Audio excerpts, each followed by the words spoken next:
পরিবর্তনের বিষয়ে আমাদের উপদেষ্টা পর্যায়ের একটা কমিটি হয়েছে। সেই কমিটি একটা প্রস্তাবনা দিলে তার ভিত্তিতে ওইটা একটা জেনারেল ডিসিশন হবে, কারণ আপনারা জানেন যে হাজার হাজার নাম আছে এরকম। তো সেটাই সেই জেনারেল ডিসিশনের ভিত্তিতে সিদ্ধান্তটা আসবে।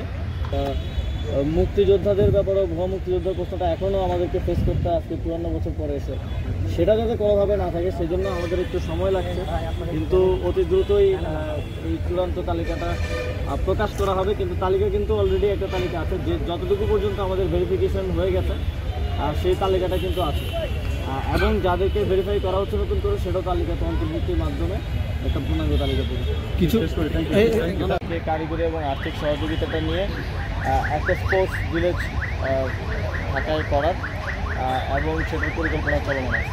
আপনারা বেশ কিছু স্টেডিয়ামের নাম পরিবর্তন করেছেন, আমাদের সবচেয়ে বড় আইকনিক স্টেডিয়াম হচ্ছে বঙ্গবন্ধু স্টেডিয়াম। এটার ব্যাপারে কোনো সিদ্ধান্ত আসবে কিনা, বা বঙ্গবন্ধু স্টেডিয়ামের নাম পরিবর্তনের ব্যাপারে? নাম পরিবর্তনের বিষয়ে আমাদের উপদেষ্টা পর্যায়ের একটা কমিটি হয়েছে। সেই কমিটি একটা প্রস্তাবনা দিলে তার ভিত্তিতে ওইটা একটা জেনারেল ডিসিশন হবে, কারণ আপনারা জানেন যে হাজার হাজার নাম আছে এরকম। তো সেটাই সেই জেনারেল ডিসিশনের ভিত্তিতে সিদ্ধান্তটা আসবে। এখন আমরা আমাদের জায়গা থেকে আমাদের যতটুকু জুরিসডিকশনের মধ্যে আছে তার মধ্যে যে জায়গায় নামগুলো পরিবর্তন করা প্রয়োজন বলে মনে হচ্ছে, অথবা নতুন যেই কাঠামোগুলো আমরা করছি, বিভিন্ন উপজেলা স্টেডিয়াম হচ্ছে এবং এখানে আজকে একটা খেলার মাঠ হলো, এই কাঠামোগুলোতে যেন আমাদের শহীদদেরকে স্মরণে রাখার ব্যবস্থা করা যায় সেটা আমরা করছি। এবং আপনারা জানেন দীর্ঘদিন ধরে শহীদ আবরার ফাহাদ 2019 সালে শহীদ হন, তার নামে কুষ্টিয়া জেলার মাঠটা নামকরণ করার একটা দাবি ছিল। আবরার ফাহাদের পরিবারের পক্ষ থেকে এই দাবিটা ছিল। তো সেই জায়গা থেকে কুষ্টিয়া জেলা স্টেডিয়ামটার নাম আবরার ফাহাদ স্টেডিয়াম নামে করা হয়েছে। মহিলা ফেডারেশনের অ্যাডহক কমিটি দিয়েছেন 90 দিনের মধ্যে নির্বাচন করার একটা বিধিমালা রয়েছে, তারপরে আসলে তাদের নির্বাচনগুলো কীভাবে হবে বা কী পরিকল্পনা করছে? নির্বাচনের জন্য আমরা চিন্তা করেছি যে প্রত্যেকটা ফেডারেশনেরই একটা কনস্টিটিউশনাল ফ্রেমওয়ার্ক থাকা উচিত। আপনারা জানেন কয়েকটা ফেডারেশন ছাড়া বাকিদের সেটা নেই, এবং সেখানে যাতে কোনো প্রকার সিন্ডিকেট করে নির্বাচন কেনাবেচা করা বিষয়টা যাতে ফিরে না আসে, সেই জন্য একটা ফ্রেমওয়ার্ক দেওয়ার জন্য আমরা সার্চ কমিটির কাছ থেকে পেয়েছি। ওনারা একটা ফ্রেমওয়ার্ক আমাদেরকে দেবেন এবং তার ভিত্তিতে আমরা এনএসসি থেকে একটা গাইডলাইন করে দিব, জেনারেল গাইডলাইন সবগুলো ফেডারেশনের জন্য, এবং প্রত্যেকটা ফেডারেশনের কনস্টিটিউশনাল একটা ফ্রেমওয়ার্ক থাকবে ইলেকশনের জন্য, যাতে করে এর আগে যেরকম ফেডারেশনগুলোতে রাজনৈতিক বিবেচনায় লোকজন হয়েছে সেটা বন্ধ হয় এবং প্রকৃত ক্রীড়াবিদরাই এবং প্রকৃত ক্রীড়া সংগঠকরাই ফেডারেশনগুলোর দায়িত্ব আসতে পারে। আপনি শুধুমাত্র আপনি একজন অভিভাবক সমস্ত ফেডারেশনের, আপনার সব বিষয় সুচিন্তিত মতামত নিশ্চয়ই সবাই শোনেন। সাকিব আল হাসানকে একটা প্রশ্ন করতে চাচ্ছিলাম, তিনি যে কোনো কারণে হোক সাউথ আফ্রিকার বিপক্ষে সিরিজটা শেষ টেস্টটা খেলতে পারেনি, তিনি ওয়ানডে থেকে এখন অবসর গ্রহণ করেনি। সামনে ওয়েস্ট ইন্ডিজের বিপক্ষে আমাদের ওয়ানডে সিরিজ, এরপরে চ্যাম্পিয়ন্স ট্রফি। সাকিব আল হাসানকে নিয়ে বাংলাদেশ ক্রিকেট বোর্ডকে আপনার কোনো পরামর্শ কিংবা কোনো উপদেশ কিংবা কোনো নিষেধাজ্ঞা আছে কিনা? দেখেন, ক্রিকেট বোর্ড একটা অটোনমাস বডি, আমি আমার পরামর্শ দিতে পারি, এবং আমি যখন সর্বশেষ খেলা নিয়ে মিরপুরে একটা পরিস্থিতি তৈরি হলো তখন আমি আমার সেই পরামর্শ দিয়েছি, আপনারা জানেন, এবং ক্রিকেট বোর্ড সেই অনুযায়ী ব্যবস্থা নিয়েছে। সামনের দিকে ক্রিকেট বোর্ড অটোনমাসলি এই সিদ্ধান্তগুলো নিবে অবশ্যই।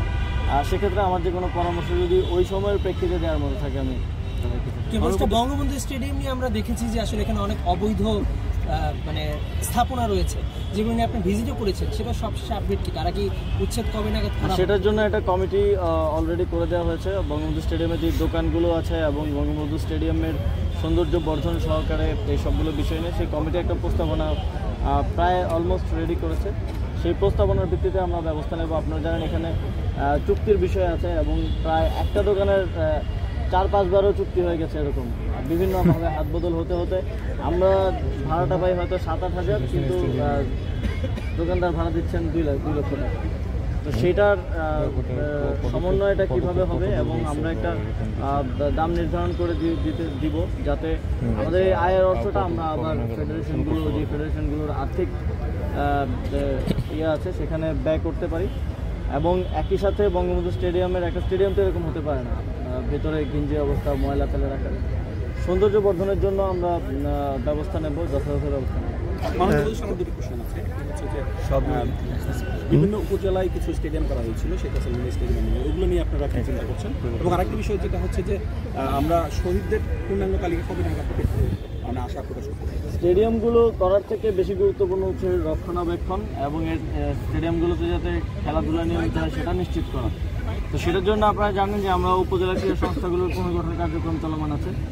ইতিমধ্যে আমাদের কাছে 9টা উপজেলা, 12টা জেলা আর বিভাগীয় কয়েকটা প্রস্তাবনা এসেছে। আমরা সেগুলো পর্যবেক্ষণের মাধ্যমে, যথাযথ পরীক্ষণের মাধ্যমে সেগুলো পুনর্গঠন করে দেবে এবং তারাই এই দায়িত্বগুলো পালন করবে, লোকালি উপজেলা টুর্নামেন্ট, জেলা টুর্নামেন্টগুলো করার এবং সেই মাঠগুলোকে ব্যবহারে রাখার। এবং শহীদদের যে পূর্ণাঙ্গ তালিকা, এখানে আপনারা জানেন অনেকগুলো ব্যারিয়ার আছে এক্ষেত্রে। যে প্রথম দফায় যখন 18, 19, 20, 21 তারিখ যখন গুলি করা হলো, তখন এমনও ঘটনা ঘটেছে যে হাসপাতাল ভর্তি নেয়নি এবং হাসপাতাল সময় মতো চিকিৎসা করলে হয়তো বেঁচে যেত, কিন্তু সেই সিচুয়েশনও হয়নি। এবং ছাত্রলীগের সন্ত্রাসীরা বিভিন্ন হাসপাতালের সামনে দাঁড়িয়েছিল। আপনারা দেখেছেন যে অনেককেই সেখান থেকে মুমূর্ষ অবস্থায় ফিরিয়ে দেওয়া হয়েছে। তো সেই ডকুমেন্টগুলো নেই। এবং আরও একটা বিষয় হচ্ছে গণকবর। আপনারা দেখেছেন গতকালকে আমি নিউজে দেখলাম যে বৈষম্যবিরোধী ছাত্র আন্দোলনের নেতৃবৃন্দ গিয়েছে গণকবর পরিদর্শনে, প্রায় 127 জনের গণকবর ছিল। তো সেখানে আমরা সমাজ কল্যাণ মন্ত্রণালয়, স্বাস্থ্য মন্ত্রণালয়ের সাথে কথা বলছি কীভাবে ডিএনএ টেস্ট করার মাধ্যমে তাদেরকে শনাক্ত করা যায়।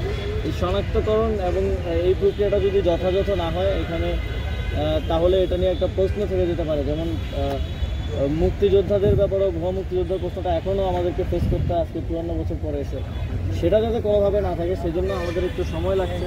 কিন্তু অতি দ্রুতই এই চূড়ান্ত তালিকাটা প্রকাশ করা হবে। কিন্তু তালিকা কিন্তু অলরেডি একটা তালিকা আছে, যে যতটুকু পর্যন্ত আমাদের ভেরিফিকেশন হয়ে গেছে সেই তালিকাটা কিন্তু আছে। এবং যাদেরকে ভেরিফাই করা হচ্ছে নতুন করে, সেটাও তালিকাতে অন্তর্ভুক্তির মাধ্যমে একটা পূর্ণাঙ্গ তালিকা পড়েছে।